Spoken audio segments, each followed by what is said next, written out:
So we all know about chlorine gas in World War One, but do you know the story of Fritz Haber, the man who invented it? I'm going to tell you in 3 minutes or less.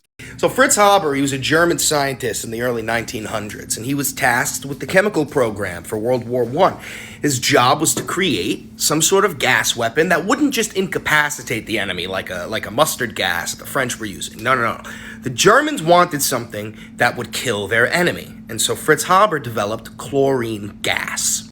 So, once Haber figured out how to weaponize the gas, they deployed it for the first time during the Battle of Ypres in 1915. Now, the thing about gas that a lot of people don't understand is that it is a gas. It travels by wind. So the Germans had to check the forecast and made sure that the wind wouldn't blow in their direction, sending the gas back to their forces. So they waited for the right moment, and finally, the weather was appropriate, and they dropped the gas. And this is where it gets fucking horrifying, because according to British survivors of this gas attack, there were thousands of British in the trenches, and it was quiet until the shells exploded. And at first they're expecting artillery, but no.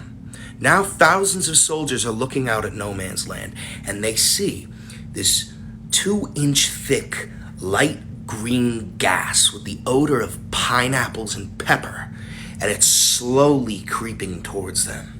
Now the British, they don't know what to do, so they open fire on the gas. Thousands of rounds, machine guns opening fire. Men are horrified as they rechamber their rounds, trying to stop an unstoppable force. And finally, it makes it to the trench, and the chlorine gas enters their lungs, and it mixes with the liquids, and it literally melts their fucking lungs inside of them.